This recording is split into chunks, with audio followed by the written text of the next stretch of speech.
The Marriage Stone by Josephine Darcy. Chapter 62. Stonehenge. During the daytime hours, Stonehenge was typically crowded with tourists from all over the world. But that night, the site was empty of muggles. The vast plains and the enormous grass-covered barrows that dotted the land were silent, save for the sound of the wind. There was a highway that ran near the site, but it too was unusually empty. And the few muggles that drove by in cars never glanced in the direction of the ancient monument. The muggle parking lot was utterly still, and the night watchman had fallen asleep. But it was the monument itself that surprised Harry the most. He'd seen photos of Stonehenge, but this looked nothing like he'd been expecting. This was not the ancient ruin depicted in photographs. Just like Hogwarts appeared to be nothing but ruins to muggles, Stonehenge was the same.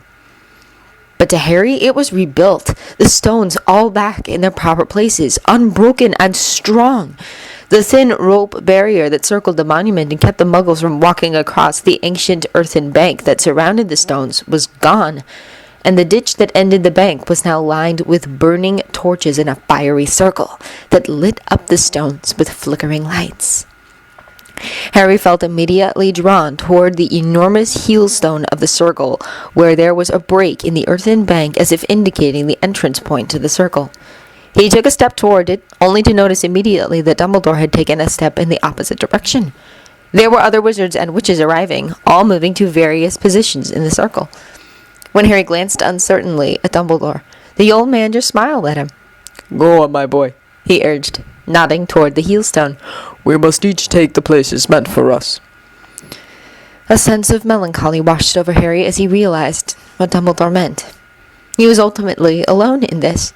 His place was different, and he would have to proceed alone from this point on. Dumbledore reached out and squeezed his hand. "I don't know what you will learn this night, Harry," he said calmly, his blue eyes unusually bright behind his glasses. "But you are not truly alone. All who love you are always with you. Do not forget that." Nodding, Harry squeezed the old man's hand before releasing it and turning away. The bell was tolling louder, and the circle's entrance was calling to him. The distance to the heel-stone was longer than he'd guessed, the circumference of the outer circle much larger than he'd expected. The main stone circle itself was far smaller. In the flickering torchlight, he could see men and women taking up places along the outer circle, standing in the torchlight and staring around in awe as the night wind whipped around them.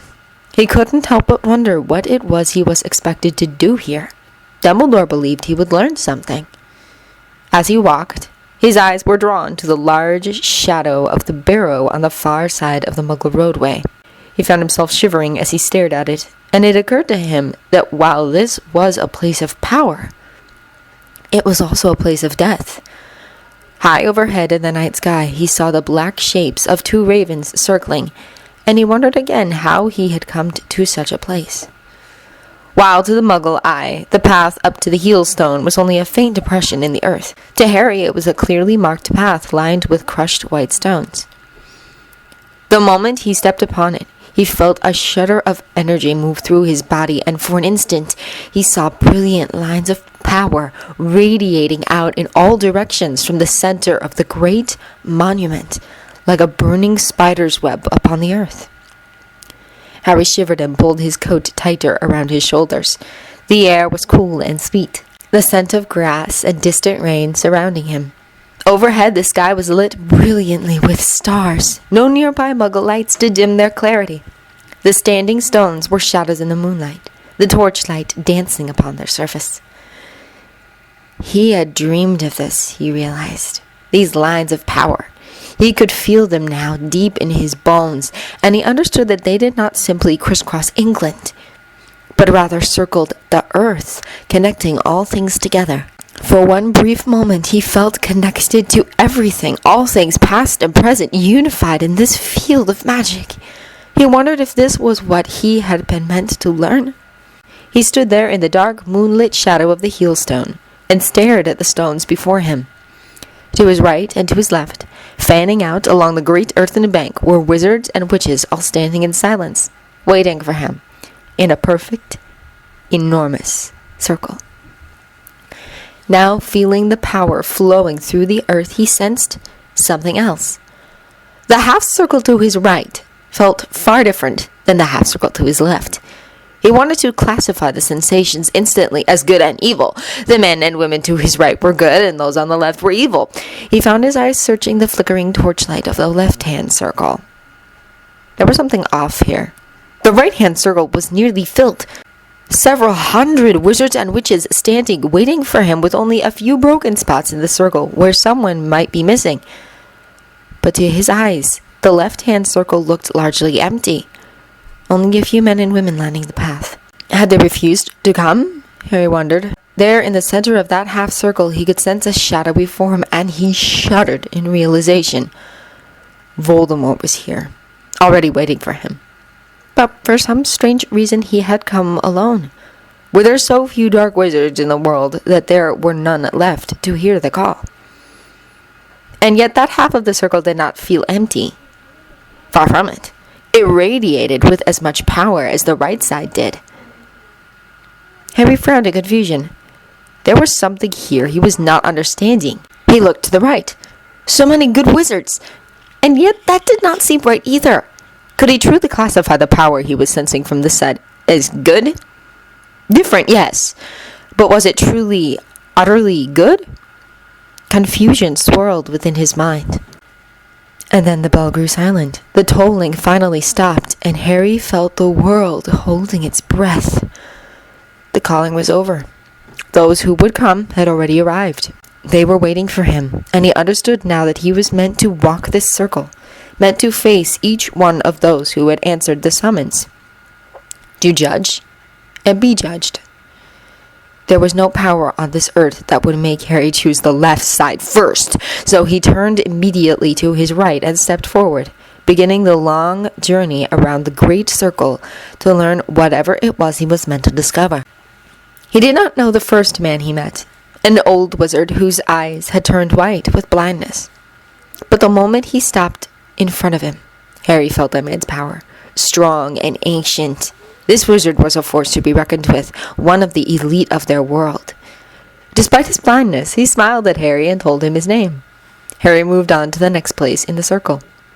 One by one, Harry greeted the wizards and witches that waited for him.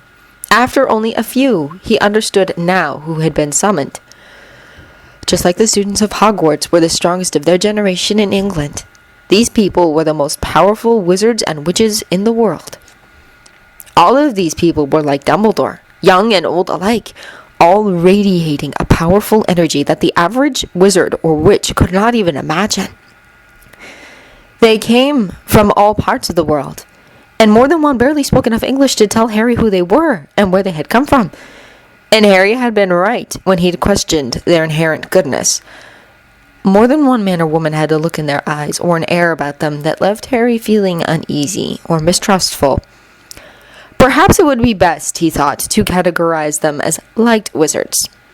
But light did not necessarily mean good. Nor were all of them strangers. He recognized Nicholas Flamel the moment he stopped in front of him. The ancient man looked just like his picture on his chocolate frog card. Flamel happily shook Harry's hand when he introduced himself. "So sorry about all that trouble with the stone, my dear boy," the old man apologized. "If I had known it would cause so much trouble, I would have destroyed it centuries ago." Harry assured him he did not hold a grudge. Also amongst the group was Mr. Ollivander, who gave him a mysterious smile as he said, "Did I not say that we could expect great things from you, Mr. Potter?" He seemed extremely pleased with himself at the confirmation of his statement. He found himself smiling when he recognized Neville's grandmother Augusta Longbottom in the group, and his estimation of the clumsy Gryffindor went up considerably. It seemed Neville did come from a strong family and might one day grow out of his insecurity. The old woman greeted Harry with a surprisingly approving smile, and she nodded her head in satisfaction. "You'll do," she decided, and Harry couldn't help but feel grateful for her attitude. Dumbledore stood in the exact center of the circle, and now that Harry could sense and feel the power levels of these wizards, he understood exactly the place the headmaster of Hogwarts held in this world. There were none on this side more powerful than the old man, and he felt deep down in his bones that there were likely none as good as the old man as well. He hesitated a moment as he approached him and took a brief glance behind him across the great circle to the far side where the dark waited. Voldemort stood directly opposite of Dumbledore, his polar opposite in all things. Harry shuddered at the realization. He and I are not equals, my boy, Dumbledore told him when he saw the direction his gaze had gone. You must be, Harry argued, but Dumbledore shook his head. You will understand when you get to that side. Harry shivered at the thought. He did not want to cross to that side. It seemed madness to do so, to place himself directly into Voldemort's path. Even the wizards and witches here, the most powerful in the world, were watching that far side warily, nervously. But Dumbledore just smiled reassuringly to him. Tonight there will be no violence, he reminded him. The magic that called us here is ancient and powerful. It will not allow this place to be desecrated. Harry nodded reluctantly and began his walk again to finish out the last portion of the light circle. Harry recognized a few other wizards and witches by name only. Surprisingly, many of them had chocolate cards. And he found it bizarrely amusing to think that something so silly was literally the who's who of the wizarding world. One witch in particular caught his eye. A young girl, perhaps no more than 15 years of age. She was stunningly beautiful, with ebony hair and an exotic mocha-colored skin not common to Britain. Her eyes were a startling green, several shades lighter than his own, and they lit up with delight when he finally stopped before her. He found his eyes drawn to the heavy ornate collar she wore draped over her shoulders. It was made of solid gold and inlaid with lapis lazuli and other precious gems. A large golden ankh hung from it and rested against her chest. He knew at once that this was the current pharaoh of Egypt, Nitocris. She smiled at him and took his hand between her own, holding it briefly. I have to thank you, Harry Potter, she said, startling him with her words. Thank me? Harry frowned. He knew there was some gossip about the two of them floating around, but he did not know its origins. He had never laid eyes on her. He was certain he would have remembered. She just gave him a mysterious smile, and he saw that there was something hard and fierce gleaming in her eyes. I am the rightful pharaoh of Egypt, but when my father died, my uncles took over. They have ruled Egypt, not me. Because I am a woman, they told me I was not strong enough to rule our land, that no one would listen to me. She glanced rather pointedly around the circle at the other wizards and witches present. But I look around now, and I do not see any of them. Not one of my uncles or their men were called to this place. Only I was called. Only I had the power to hear this summons. You have shown me my rightful place in this world, and come tomorrow things will change in Egypt. For that you have my gratitude. With her words, it occurred to Harry that this gathering was not entirely about him. This was not about him learning his place in this world. This was about all of them. All of them realizing just what position they held in the hierarchy of power and what responsibilities this placed upon all their shoulders. There were leaders and warlords amongst this gathering, as well as healers and teachers and masters of all the different arts. This single moment in time would likely change all of them. Some subtly, some greatly, as it apparently had this young girl. Nervously, Harry moved on, reluctantly approaching the end of the half-circle. Taking a deep breath, he stepped toward the first member of the dark half and found himself staring into the red eyes of a vampire. Harry tensed in shock, his body poised for fight or flight. When the man smiled slowly at him, he saw the telltale fangs behind his lips. I cannot help but wonder if the change that is coming will aid or destroy my people, the creature said. Change? Harry frowned. The vampire made no move to attack him, and while he could sense that the man's power was far different than anything he was used to, he did not feel unduly threatened. An event such as this suggests that a great change is coming, one that will literally reshape the world as we know it, the vampire replied. Some say this event heralds in the end of the world, or perhaps the beginning. He glanced briefly toward the dark shadow that waited at the center of this half-circle. I have tried hard to keep my people out of the coming conflict, but perhaps I can no longer remain neutral. Shock shuddered through Harry's body when he realized the implication behind the star creature's words. This was a vampire, evil by all the stories he had ever been told, and he had just informed Harry that as of now he was still neutral in this conflict, as were his people. Whose side will you join? Harry asked.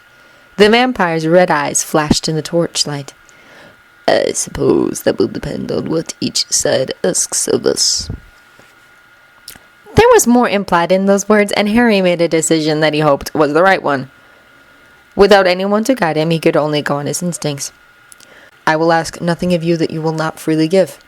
He knew his offer was more than what Voldemort would ever grant the man. The vampire inclined his head. I will keep that in mind, Harry Potter. Anxiously, Harry moved on. The place next to the vampire was empty, and yet, as he paused in front of it, he realized that there was something there. A presence. A power. And yet no man or woman filled this place. He was right. It was not empty, but rather simply not occupied. There was something holding this power here in the world. Something using this energy. He had sensed something similar with a few empty spots on the other side of the circle. He moved on and found himself standing face to face with his godfather. Sirius Black smiled at him. Sirius! Harry exclaimed, feeling momentarily as if his thoughts had been derailed. Sirius shrugged almost sheepishly. I heard the bell earlier when Dumbledore mentioned it, but I didn't know what it meant. And I'm not entirely certain what I'm doing over here on this side. He glanced warily toward the shadow waiting in the center, and his eyes darkened with anger. That's him, isn't it? He asked. It murdered James and Lily. He turned his attention back to Harry, and something haunted entered his blue eyes. For a moment he looked so much like the man Harry had met in third year, broken and drained from so many years in Azkaban. What am I doing on this side, Harry? He whispered, and Harry could hear fear in the man's voice. Harry immediately reached out and took hold of his godfather's cold hands. He could feel the power flowing through him. Sirius had always been strong, so strong, and he had only grown stronger over these last few years as he recovered from the devastation of his imprisonment. He could feel, too, that the bond he had formed with Remus had strengthened his magic further. But he also understood now what Draco had meant when he'd said that the Blacks were a dark family. The magic on the other side of the circle was intellect and order. The magic on this side was emotion and chaos. Neither good nor evil. But if anyone embodied emotion and chaos, it was his godfather. There is no evil inside you, Severus, Harry assured him, smiling at him. Don't think for one moment that there is no evil on that side. I saw plenty. I'm glad to find out that it is well balanced by good on this side. Sirius smiled hesitantly at that. Well, on a good note, I suppose we should be happy there are so few people on this side. Harry nodded and glanced uncertainly at all the empty spots. They were not occupied, but not empty. He remained silent, however. Sirius caught his hand before he could move on. Be careful, he warned, shooting another look toward the Dark Lord who waited in the middle. He did not, however, make any attempt to stop Harry from continuing. The next spot was empty, as was the one after that, and the one after that.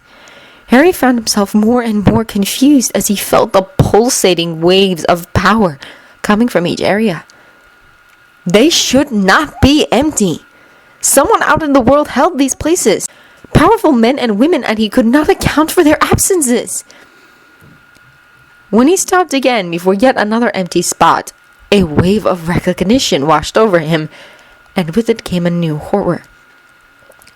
Harry knew this energy, knew it all too well. He stared at the empty spot on the ground where Lucius Malfoy should be standing. And though the man was not present, he could feel his magical signature as clearly as if he were standing there in front of him. As realization began to wash over him, he moved swiftly to the next spot and then the next.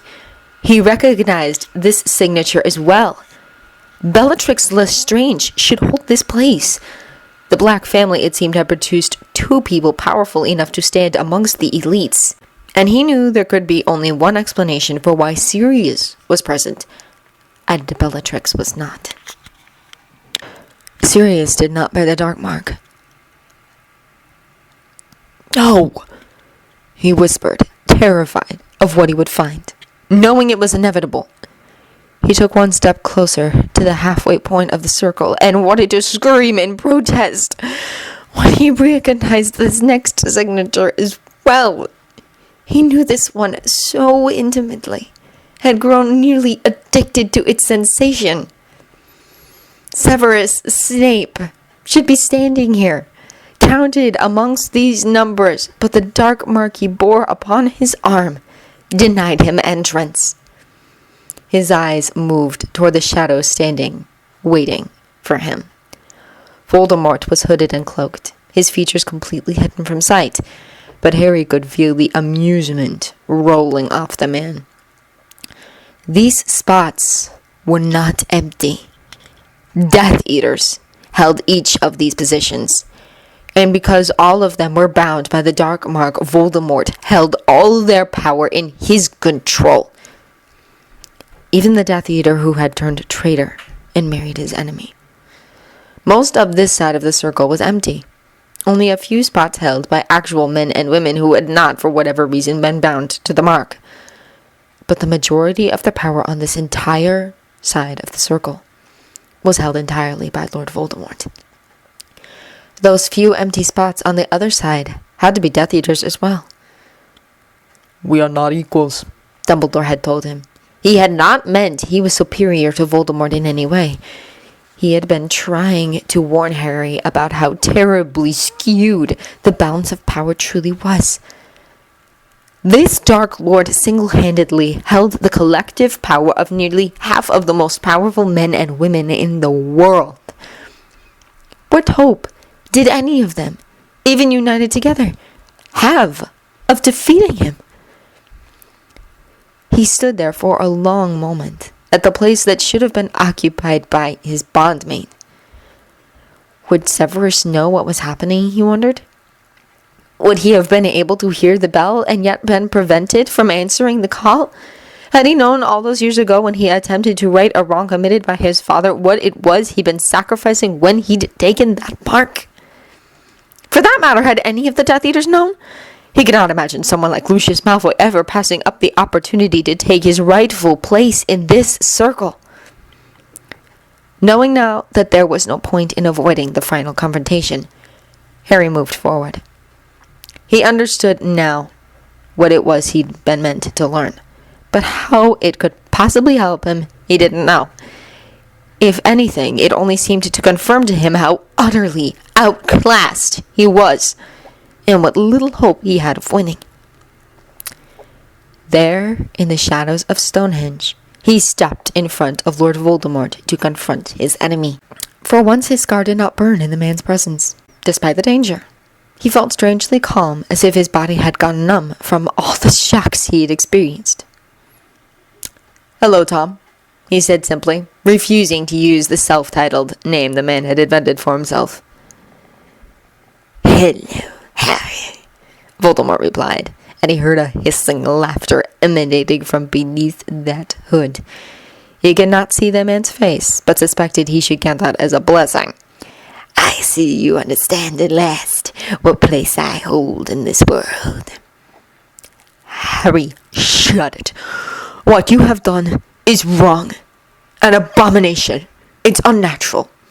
Dark or not, evil or not, the absent wizards and witches belonged in this circle, and keeping them from it went against the most ancient of magics. What I have done will bring peace to this world," Voldemort informed him.